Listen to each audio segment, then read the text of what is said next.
주님께 감사함의 영광 올리는 우리 모든 성도님들이 되시기를 바랍니다. 우리 옆에 계신 분들과 인사 나누겠습니다. 사랑합니다. 축복합니다. 사랑합니다. 축복합니다. 사랑합니다. 축복합니다. 우리 주님의 크신 은혜와 사랑이 우리 성도님들의 가정과 삶에 넘치시기를 주님의 이름으로 축복합니다. 올해 우리 교회는 모이는 교회, 흩어지는 교회라는 표어로 한 해를 보내오고 있습니다. 제가 지난 9개월 동안에 여러분과 함께 나눈 하나님의 말씀을 제가 정리를 해보니까 1월부터 3월까지는 모이는 교회로서 우리 교회가 어떻게 준비되고 변화되고 성장해야 되는지를 나누었습니다. 그리고 4월과 5월은 절기에 맞춰서 부활과 성령에 대한 말씀을 나누었습니다. 그리고 6월부터 8월까지는 흩어지는 교회로서 우리 교회가 어떤 사명을 감당해야 되는지, 그리고 새생명 축제와 관련해서 주로 영혼 구원에 대한 말씀을 나누었습니다. 또한 새생명 축제가 끝나고 8월 말부터 9월까지는 구원받은 하나님의 백성들이 믿고 의지하고 따라야 되는 분은 한 분, 예수 그리스도밖에 없음을 나누었습니다. 그리고 이제는 다시 흩어지는 교회로서 우리 해성교회가 감당해야 될 사명에 대해서 나누려고 합니다. 특별히 오늘 제목을 선교해야 하는 이유라 하였습니다. 흩어지는 교회로서 모든 교회가 반드시 감당해야 될 책임이자 의무가 바로 선교라는 것을 살펴보는 시간이 될 것입니다. 성도 여러분, 교회는 반드시 선교를 해야 합니다. 만일 우리가 선교하지 않는다면 더 이상 온전한 교회일 수 없다는 것을 알아야 합니다. 오늘 말씀을 통해서 선교에 대한 도전과 결단의 시간이 되시기를 바랍니다. 선교란 무엇일까요? 사실 선교라는 그 표현 자체는 성경에 나오지 않습니다. 그러나 선교의 모습, 선교의 의미가 담겨져 있습니다. 선교라는 말이 처음 시작되게 된 것은 중세시대의 수도원에서 수도사들을 선교사라고 부르면서 시작되었다고 볼 수 있습니다. 선교라는 것은 보냄을 받았다라는 뜻입니다. 그래서 특별한 임무를 받아 파송되는 것이라는 의미로 선교라는 단어의 뜻이 발전되었습니다. 그래서 선교사는 구원의 복음을 전파하기 위해 보냄을 받은 자라는 그러한 뜻이 되었습니다. 정리해 보면 선교란 그리스도께서 예수님께서 이루어 놓으신 죄 사함의 은혜를 알지 못하는 사람들, 즉 그래서 예수님을 주와 그리스도로 영접하지 않은 그런 사람들에게 민족과 문화권을 뛰어넘어 복음을 전하는 것, 이것이 바로 선교입니다. 쉽게 얘기하면 예수님 모르는 사람들에게 민족, 문화 상관없이 복음 자체를 전하는 것, 이것이 바로 선교라는 거예요. 가깝게는요, 내 옆에, 내 가족부터 시작해서 멀게는요, 저 오지에, 저 다른 나라에 한 번도 가보지 않은, 정말 복음을 들어본 적이 없는 미전도 종족이나 원주민들에게까지 복음을 전하는 것을 포함하고 있습니다. 우리가 새생명 축제를 통해서 우리 주변에 있는 분들에게 전도를 하는 것과 그와 관련된 모든 행위들, 그를 위해서 기도하거나 그들을 만나거나 하는 그 모든 행위가 다 선교라고 할 수가 있습니다. 또 전 세계로 선교사님들이 직접적으로 나가서 복음을 전하는 것도 선교라고 할 수가 있습니다. 그리고 선교사님들의 사역을 물질적으로 협력하거나 혹은 영적으로 기도로 협력하는 것도 다 선교라고 할 수가 있습니다. 우리는 이런 선교를 해야 한다는 것이죠. 오늘 말씀에는 우리가 선교해야 하는 이유가 잘 나와 있습니다. 또한 선교의 대상은 어디까지냐? 일부에게만 한정된 것이 아니라 누구에게나 선교가 열려 있음을 가르쳐 주고 있죠. 그래서 이것은 우리가 어떻게 선교해야 되는지를 생각하게 해줍니다. 한번 살펴보도록 하겠습니다. 자, 먼저 로마서 10장 14절의 말씀을 같이 읽어보겠습니다. 그런즉 그들이 믿지 아니하는 일을 어찌 부르리요? 듣지도 못한 일을 어찌 믿으리요? 전파하는 자가 없이 어찌 들으리요? 우리 기독교 신앙에서 가장 중요한 것은 역시 복음입니다. 복음을 빼놓고 우리의 신앙과 삶을 이야기할 수 없기 때문이에요. 자, 여기 계신 분들도 복음 덕분에 여기 계신 거예요. 복음이 아니면 여러분들 여기 있을 수가 없어요. 누군가가 여러분에게 복음을 들려주지 않았다면 여러분은 이곳에 있지도 못할 뿐더러 구원을 얻지도 못했을 것입니다. 복음은 복음을 가진 사람을 통해서 전해지게 돼 있어요. 그런데 복음을 가진 사람이 먼저는 복음에 대한 확신을 가지고 있어야 돼요.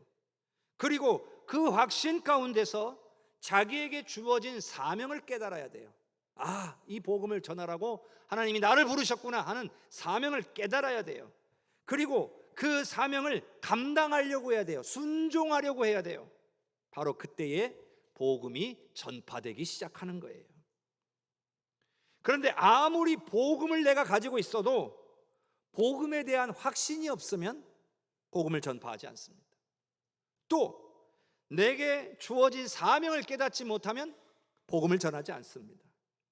또 복음을 깨달았어도, 복음에 대해서 깨달았어도, 내가 사명을 받았다는 걸 깨달았어도 실천하지 않으면 복음은 전파되지 않습니다. 당연히 구원의 열매도 없습니다. 여러분, 우리가 복음을 받았어요. 그런데 저와 여러분에게 복음에 대한 확신이 없으면 우리는 복음을 전하지 않습니다. 하나님이 지금 이 복음을 전하라고 나를 부르셨다는 사실을 깨닫지를 못하면 우리는 복음을 전하지 않는 거예요. 여러분, 평생에, 여러분이 신앙생활하는 평생에 내가 단 한 생명에게도 복음을 전파하지 않았다. 우리가 하나님 앞에 나아갔을 때 하나님 앞에서 어떤 말씀을 들을 수 있을까요? 적어도 예수 믿는 우리는 복음을 받은 자들이고 사명을 받은 자들이에요. 누구나 예외가 없습니다. 최소한 단 한 명이라도 누군가의 영혼을 위해 기도하고 그 영혼에게 복음을 전파하는 그 사명을 우리는 반드시 감당해야 될 줄로 믿습니다. 우리가 조금 전에 읽었던 말씀은 우리가 이 복음을 전해야 되는 그 이유를 더욱더 명확하게 증명해 주고 있습니다. 믿지 아니하는 일을 어찌 부르리요? 듣지도 못한 일을 어찌 믿으리요? 전파하는 자가 없이 어찌 들으리요? 자, 이 말씀을 더 정확하게 이해하기 위해서 세번역 성경으로 한번 이 말씀을 읽어보도록 하겠습니다. 다시 한번 로마서 10장 14절을 세번역 성경으로 읽어봅시다. 그런데 사람들은 자기들이 믿은 적이 없는 분을 어떻게 부를 수 있겠습니까? 또 들은 적이 없는 분을 어떻게 믿을 수 있겠습니까? 선포하는 사람이 없으면 어떻게 들을 수 있겠습니까? 훨씬 이해가 쉽죠? 예수님을 믿지 않은 사람이라면 당연히 예수님을 찾을 리가 없습니다. 믿어야 찾는 것 아니에요? 예수님에 대해 들어본 적도 없는 사람이 어떻게 예수님을 믿겠습니까? 들어보지도 못했으니까 당연히 믿지도 못할 겁니다. 그러므로 예수님에 대해서 전하는 사람이 있어야만 예수님에 대해 들을 수 있게 되고, 들어서 믿을 수 있게 되고, 믿어서 찾을 수 있게 되는 거예요. 예수님께서도요, 제자들을 부르시고 제자들에게 예수님 자신이 누구신지, 그리고 예수님이 이 땅에 오셔서 무엇을 하시려고 하셨는지, 그리고 예수님이 하신 일들이 주는 의미가 무엇인지를 다 가르쳐 주셨어요. 그리고 나서는 제자들에게 사명을 주십니다. 어떻게 해요? 다른 사람들에게 가서 그들을 제자로 삼아서 내가 너희에게 가르쳐 준 것을 다 가르쳐 지키게 해라. 그런 사명을 맡기셨다는 거예요. 자, 마태복음 28장 19절과 20절을 함께 읽어보겠습니다. 그러므로 너희는 가서 모든 민족을 제자로 삼아 아버지와 아들과 성령의 이름으로 세례를 베풀고 내가 너희에게 분부한 모든 것을 가르쳐 지키게 하라. 볼지어다 내가 세상 끝날까지 너희와 항상 함께 있으리라 하시니라. 아멘. 여러분, 이것은 예수 믿는 사람들이, 예수 믿는 모든 사람들을 향해 우리 주님이 주신, 우리 예수님이 주신 지상 명령인 줄로 믿으시기를 바랍니다. 여러분, 이 말씀은 당시에 이 말씀을 듣고 있던 제자들에게만 주신 말씀이 아니라는 거예요. 만일 성경 말씀을 그 시대에 그 말씀이 선포되는 그 말씀을 듣고 있는 사람들에게만 주시는 말씀이라면 이 말씀은 2000년 전에 다 쓰여진 말씀이에요. 그러니 우리가 이 성경 볼 필요 없죠. 아무 필요가 없는 거예요. 그러나 하나님의 말씀은 모든 시대를 초월하여 모든 생명에게 주시는 생명과 능력의 말씀인 줄로 믿습니다. 그러니 이 예수님의 명령의 말씀은 제자들, 당시의 제자들만 듣고 따라야 될 말씀이 아니라 오늘 또 앞으로도 예수 믿는 모든 사람들이 반드시 지키고 따라야 할 말씀인 거예요. 예외가 없어요. 그런데 예수님의 명령이 뭐라고 그랬어요? 가서 모든 민족으로 제자를 삼으라는 거예요. 시작이 뭐예요? 가라는 거예요. 가서 가라는 겁니다. 가만히 있지 말라는 거예요. 가만히 있으면 아무것도 이루어지지 않는다는 거예요. 여러분, 우리가 가만히 있으면 복음이 알아서 저절로 선포가 됩니까? 여기서 우리가 함께 예배 드리는데 알아서 사람들이 찾아와서, 믿지 않는 사람들이 찾아와 가지고 복음을 들으려고 하겠습니까? 그런 경우는 아주 드물게 나타납니다. 찾아가서 입을 열어서 복음을 선포해야 된다는 거예요. 말하자면 복음에 대해서 들을 기회를 줘야 된다는 겁니다. 내가 가서 직접 복음을 전해 주든지 아니면 들을 수 있는 곳으로 데려오든지 우리는 복음을 누군가에게 들을 수 있도록 무언가를 행해야 된다는 거예요. 그게 가라는 의미인 거예요. 가라는 의미. 이것이 바로 우리가 복음을 전해야 되는 이유, 즉 선교해야 되는 이유인 것입니다. 복음을 듣지 못한 사람들이 복음을 들을 수 있도록 하는 모든 것이 다 선교인 거예요. 물론 우리가 복음을 전한다고 해서 모두가 그 복음을 다 받아들이는 것은 아니에요. 그러나 누구는 복음을 듣고 받아들이는 사람이 있기 때문에 우리는 그 사람을 찾아서 복음을 전파하러 다니는 거예요.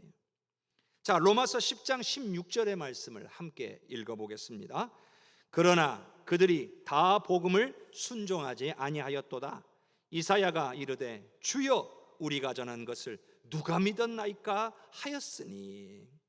여러분, 복음은요 생명을 구원하는 힘이 있습니다. 그러나 어디까지나 복음을 받아들였을 때에 생명을 구원하는 힘이 발휘되기 시작하는 거예요.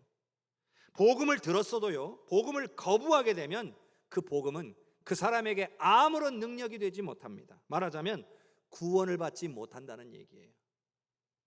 거듭나지 못한다는 거예요. 그러나 복음을 듣고 이를 받아들이게 되면 복음은 그 사람에게 능력이 되기 시작하는 거예요. 거듭나게 되고요 그리고 구원을 받게 되는 거예요. 그러니 적어도 복음을 들을 수 있는 기회는 주어져야 한다는 거예요. 그 다음에 선택은 본인의 몫이에요. 그 사람이 구원받고 못 받고는 우리 책임이 아니지만 그 사람에게 복음을 전하고 안 전하고는 우리 책임이라는 거예요. 그런데 오늘 말씀해 보니까 이사야 선지자가 복음을 전하던 시대에도 하나님의 말씀을 듣고 다른 사람도 있었겠지만 그 복음을, 하나님의 말씀을 듣고 거부한 이들도 있었다는 거예요. 여러분, 2000년, 수천 년 동안, 2000년이 아니라 수천 년 동안 하나님의 말씀은 어느 시대나 계속해서 선포되어져 왔습니다.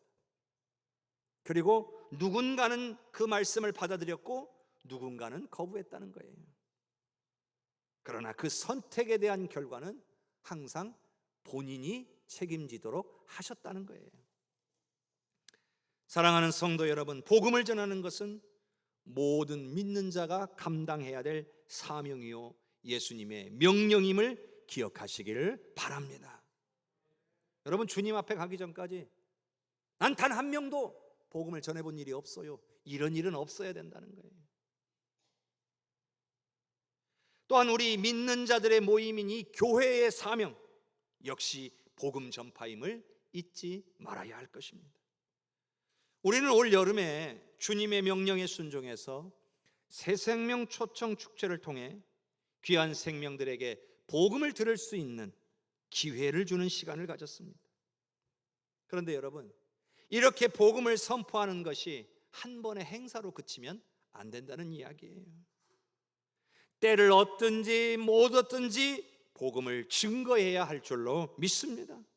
계속해서 우리의 삶 속에서 주변에 믿지 않는 영혼들에게 복음을 들을 수 있는 기회를 주는 것이 오늘 우리가 해야 될 사명이라는 거예요. 교회가 전도축제 합시다 그러면 그때만이 아니라 그냥 내 평소의 삶 속에서 내 사랑하는 사람들, 구원받지 못한 영혼들에게 복음을 증거하는 것이 우리가 마땅히 감당해야 될 복음을 가진 자의 삶이라는 거예요. 사도행전 1장 8절에 보면 그런 말씀이 있죠. 예루살렘과 온 유대와 사마리아와 땅끝까지 이르러 내 증인이 되리라. 예루살렘으로부터 시작해서 유대와 사마리아와 땅끝으로 점점점 예수님의 증인된 삶이 퍼져나가게 된다는 이야기죠. 그런데 여러분, 순차적인 이야기가 아니에요. 예루살렘과 온 유대와 사마리아와 땅끝까지 이거는 동시에 증인의 역사를 감당하라는 거예요. 예루살렘을 먼저 복음화하고 나서 유대를 복음화하고 이게 아니라는 거죠. 그러니 우리가 지금 우리의 주변에 믿지 않는 영혼들에게 복음을 증거하는 일들을 감당하면서도 동시에 전 세계를 복음화하는 일에도 우리가 함께 그 힘을 기울여야 된다는 뜻이에요. 말하자면 국내 선교와 지역 선교와 더불어서 해외 선교를 함께 감당해야 된다는 거죠. 최근에 한 조사에 따르면 우리나라 모든 성도의 약 80% 이상이 예수님의 지상명령에 대해서 잘 알고 있다라고 대답했다는 거예요. 예수님의 지상명령이 뭔지는 알고 있다는 거죠. 80% 정도가요. 앞서 우리가 읽은 이 마태복음 28장 19, 20절이 예수님의 지상명령이죠. 근데 이 지상명령의 핵심 내용이 뭘까요? 가서 모든 민족을 제자로 삼으라는 거예요. 그런데 한국교회가 가장 우선하는 사역은 약 한 50% 정도가 예배 사역에다 집중하고 있어요. 국내 전도가 한 20%, 그러니까 지역 전도죠. 그리고 해외 선교가 약 한 10% 정도 된다는 조사 결과가 있습니다. 그 말은 무슨 뜻입니까? 해외 선교를 감당하는 교회가 많지 않다는 거죠. 그리고 그러면 왜 해외 선교를 감당하지 않습니까? 라는 질문을 하면 그 이유가 바로 경제적으로 부족해서, 교회가 재정이 부족해서 그렇습니다 라고 말한다는 거예요. 이런 말들을 하는 경우가 있어요. 아니, 당장 우리 교회가 힘이 드는데 어떻게 해외 선교를 합니까? 근데 여러분, 이 질문은요, 예수님께서 우리에게 선교하라 하신 거잖아요. 예루살렘과 온 유대와 사마리아와 땅끝까지. 그래서 이 예수님의 명령 다음에 처음으로 세워진 초대교회, 예루살렘에 있는 이 초대교회, 이때부터 이런 말을 하기 시작했어요. 아니, 이제 교회가 너무 힘든데 선교를 해야 되느냐 이거죠. 해외 선교를 해야 되느냐는 거죠. 그리고 2000년 동안 이 질문은 언제나 있었다는 거예요. 근데 예수님이 이걸 예상 못하고 말씀하셨을까요? 혹은 형편되면 선교해라, 그런 뜻으로 이 말씀을 하셨을까요? 아니에요. 형편과는 상관없이 지역 선교와 해외 선교를 함께 동시에 해내라는 거예요. 여러분, 놀라운 사실 하나가 있는데요, 그게 뭐냐면 초대교회의 시작인 예루살렘 교회는 불과 30, 40년 만에 로마 제국에 의해서 완전히 망하고 말았습니다. 예루살렘이 파괴될 때에 예루살렘 교회도 함께 무너졌습니다. 만일 복음이 예루살렘 교회에만 머물러 있었다면 예루살렘이 파괴될 때에 복음도 함께 사라졌을 겁니다. 근데 감사하게 그 전에 복음이 전 세계로 퍼져나가기 시작했습니다. 당시 사람들은 예수님이 곧 오실 거라고 믿었습니다. 그러다 보니까 전 세계로 복음 전할 생각을 하지 못했습니다. 곧 얼마 되지 않아 오실 예수님을 맞이할 준비에 급급했습니다. 모든 신앙의 관심이 예수님의 재림, 다시 오심에 맞춰져 있었던 거예요. 그러다 보니 이 힘들고 어려운 상황 가운데서 내 믿음 하나 잘 지켜야 되겠다, 그거에 관심이 집중되어 있었던 거예요. 근데 그러던 중에 어떤 일이 벌어졌냐면 스데반 집사님의 순교가 일어났어요. 이를 계기로 복음이 전 세계로, 이 핍박을 피해서 전 세계로 퍼져나간 사람들이 복음을 전하기 시작한 거예요. 만일 스데반 집사님의 순교가 아니었다면 복음은 예루살렘의 멸망과 함께 사라지고 말았을 것입니다. 여러분, 역사적으로요, 교회가 해외 선교를 감당할 때에 더욱 부흥하고 건강해졌습니다. 반대로 내 교회에만 관심을 두는 교회는 점점 연약해지고 말았습니다. 역사를 보면 우리나라에도 복음이 막 들어왔을 때 해외 선교를 해야 되냐 말아야 되느냐, 이에 대한 논쟁도 함께 시작이 됐습니다. 많은 사람들이 이렇게 얘기를 했어요. 아니, 한국교회가 아직 제대로 자리도 못 잡고 성장도 하지 못했는데 어떻게 해외 선교를 할 수 있느냐, 반대를 많이 했습니다. 그러나 그 가운데서도 전적으로 주님의 지상명령에 순종해서 국내 선교와 해외 선교를 병행하면서 선교를 파송하는 교회들이 나오기 시작했고, 그 결과 한국교회는 놀라운 부흥과 성장을 경험하게 되었습니다. 그래서 지금은 전 세계에서 두 번째로 선교사를 많이 파송한 나라로 쓰임받고 있다는 거예요. 혹자는 이런 표현을 사용합니다. 한국교회의 초기 성도들은 매우 강한 성도였다. 그러나 오늘날의 한국교회의 성도들은 그 어느 때보다도 연약한 그리스도인들이 되었다. 이 말이 무슨 말이에요? 초기의 한국교회 성도들은 아무리 어려워도 국내 선교와 해외 선교를 감당하려고 했는데, 지금의 성도들은 핑계를 대는 그리스도인이 되었다라는 거예요. 바빠서 못합니다. 연약해서 못합니다. 없어서 못합니다. 부족해서 못합니다. 여러분, 이 땅에 복음을 들고 오신 분들이 그 당시에 똑같이 핑계를 대고 있었으면 우리에게 복음이 올 수 있었겠습니까? 바빠서, 연약해서, 없어서, 부족해서. 여러분, 이것은 철저하게 자기 자신을 바라보는 신앙 자세예요. 내 형편이 그렇다는 거죠. 내 환경이 그렇다는 거죠. 그러니까 못하겠다는 거예요. 근데 여러분, 이것은 하나님을 보지 못하는 자세예요. 하나님의 능력을 보지 않고 자신의 약함을 보기 때문에 아무것도 하지 못하는 연약한 신앙인이 되어가고 있는 거예요. 여러분, 하나님께서 우리에게 은혜와 복을 주셔야 되는 이유가 무엇입니까? 우리가 하나님을 믿으니까 무조건 주셔야 되는 겁니까? 그렇지가 않습니다. 오로지 구원만은 하나님의 은혜로 값없이 얻은 거예요. 값없이 받은 거예요. 그러나 우리가 이 땅에 사는 동안에 누리는 은혜와 복은 절대로 값없이 우리에게 주어지지 않는다는 거예요. 제가 종종 말씀드리는 것 가운데 하나님과 우리의 관계는 언약의 관계라고 했습니다. 언약의 관계라는 건 언약이 지켜져야 된다는 거예요. 그러니 하나님과의 관계가 좋아야 하나님이 약속하신 은혜와 복을 받게 되는 거예요. 그러면 하나님과의 관계가 좋아지기 위해서 노력해야 된다는 거예요. 하나님과의 관계가 좋아지려면 어떻게 해야 돼요? 하나님의 말씀대로 순종해야 합니다. 우린 그런 언약의 관계에 있는 사람이에요. 예수님의 지상 명령에 대한 순종 없이 하나님의 은혜와 복이 임할 수는 없는 거예요. 간혹 우리는 하나님께 이런 기도를 할 때가 있어요. 하나님, 내가 원하는 것을 이루어 주시면 내가 주를 위해 이러이러한 것을 하겠습니다. 그런데 여러분, 이런 기도는요, 잘못된 기도예요. 오히려 우리는 이렇게 기도해야 됩니다. 하나님, 말씀대로 순종하겠습니다. 그러니 약속하신 것을 내게 이루어 주시옵소서. 이게 맞는 기도예요. 하나님은 내가 원하는 것을 무조건 들어주시는 분이 아니에요. 약속하신 바를 이루시는 분이에요.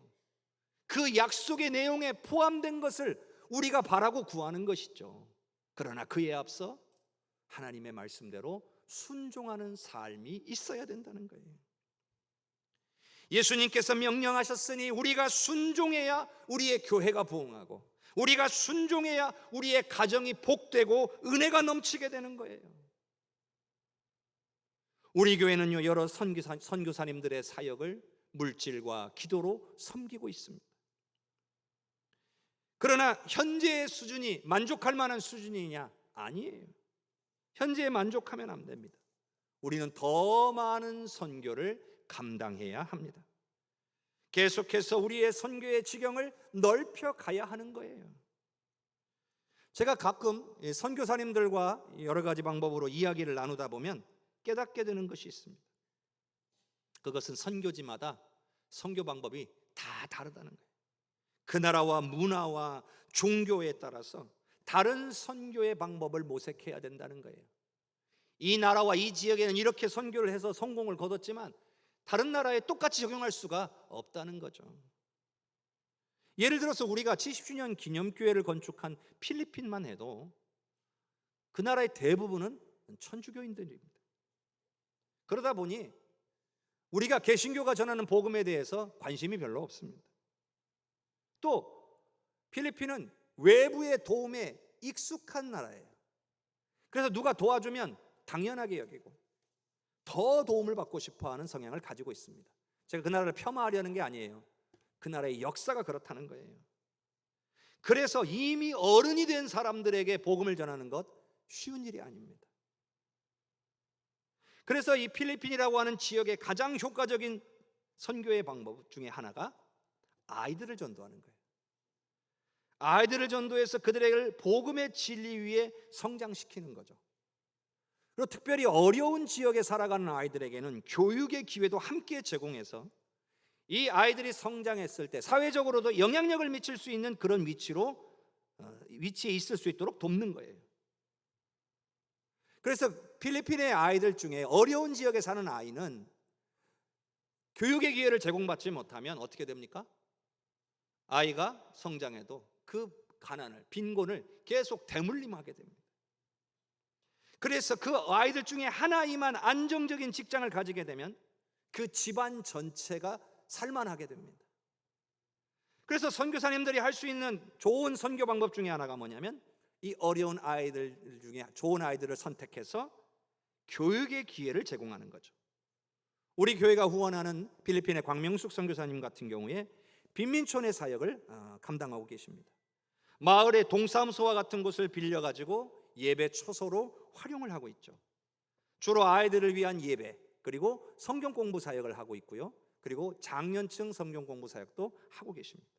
그 중에 특징적인 것들이 이 아이들 중에서 정말 예배에 열심히 참여하고 또 봉사하고 또 말씀 공부에 참여하는 그런 아이들에게 골라서 그 중에 그들에게 교육의 기회를 제공하는 사역을 하고 있습니다. 그 지역은요, 아이들이 학교를 가고 싶어도 교통비가 없어서 못 가는 지역이에요. 그래서 특별히 정말 신앙 안에서 바르게 서가고 있는 아이들, 그런 아이들을 선정해서 그 아이들에게 교통비를 제공해가지고 결국 대학에 갈 수 있는 기회를 제공하는 거죠. 아이들이 대학을 나오게 되면 안정적인 직장에 취직하기가 쉬워지기 때문이죠. 그런 아이들이 신앙 안에서 자라고 교육의 기회도 제공받아서 나중에 교회의 일꾼이 되고 결국 교회가 자립될 수 있는 거예요. 근데 여러분, 이 아이 하나가 한 달에 얼마만 있으면 학교를 다닐 수 있을까요? 우리 돈으로 약 한 달에 3만 원이면 됩니다. 3만 원. 우리가 요즘 밖에서 점심 한 끼 사 먹으려면 최소한 15,000원 정도는 드는 것 같아요. 그러니까 한 달에 2끼의 점심 식사만 절약하면 한 아이가 학교를 다녀요. 그래서 신앙 있는 한 아이가 학교를 다녀서 미래에 필리핀에 복음화할 수 있는 일꾼으로 세워질 수가 있는 거예요. 그래서 여러분, 저는 이 시간에 여러분에게 권면하는 거예요. 여러분 한 분 한 분이 한 아이를 후원하셨으면 좋겠어요. 한 달에 3만 원이 부담스럽다 그러면 한 가정에서 한 아이를 좀 책임져 주시면 되는 거예요. 그것도 힘들다 그러면 한 구역에서 한 아이를 책임져 주시는 거예요. 여러분이 모여서 야 우리가 한번 해보자 해서 한 아이를 하셔도 돼요. 그런데요, 한 번 시작하시면 대략 5에서 6년 정도 하셔야 됩니다. 그 아이가 성장해서 대학에 갈 때까지 책임져 주셔야 돼요. 이 점을 잘 생각해 보시고 여러분들이 기도해 주셨으면 좋겠어요. 제가 조만간에 선교협력 서약서를 준비해서 신청을 받을 거예요. 여러분이 직접 한 생명을 하나님의 일꾼으로 세우는 이 선교적 사명을 감당하셨으면 좋겠어요.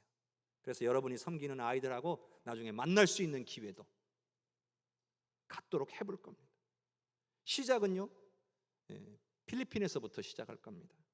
광명숙 선교사님을 통해서 시작할 겁니다. 사실요, 제가 후원할 수 있는 나라 많습니다. 제가 여러 나라의 선교사님들을 많이 알고 있는데 우리가 협력하고 있는 대부분의 선교사님들도 다 마찬가지예요. 우리가 이 사역을 하게 되면 너무나 좋아하실 거예요. 추수할 곡식은 많은데 추수할 일꾼이 없는 거예요. 추수할 돈이 없는 거죠. 중요한 것은 이것저것 다 따지다 보면 중요한 선교를 놓치게 된다는 거예요. 선교는 교회가 가장 중요하게 여기고 최우선으로 감당해야 될 사명이라는 것을 잊지 말아야 됩니다. 뿐만 아니라 내년 2월경에 필리핀에 단기 선교를 계획하고 기도 중에 있습니다. 그동안에는 청년 중심으로만 진행을 해왔는데 이번에는 우리 성도님들도 또 학생들도 갈 수 있도록 계획 중입니다. 단기 선교가 될지 비전 트립이 될지는 아직 모르겠습니다. 그러나 더욱 선교하는 교회가 될 수 있는 도전과 결단의 시간이 되도록 준비하려고 합니다. 여러분 이 또한 기도해 주시고 또 함께해 주시기를 바랍니다. 우리가 선교해야 되는 이유는 그것이 예수님의 명령이기 때문에 그래요. 우리가 그렇게 복음을 받았기 때문입니다. 또한 우리가 선교해야 되는 이유는 그렇게 우리가 선교해야 우리가 하나님의 은혜와 복을 받게 될 것이기 때문입니다. 저는 우리 해성교회가 더욱 선교하는 교회가 되어서 큰 은혜와 부흥이 있는 아름다운 교회가 될 수 있기를, 하나님께 쓰임받는 교회가 될 수 있기를 주님의 이름으로 축복합니다.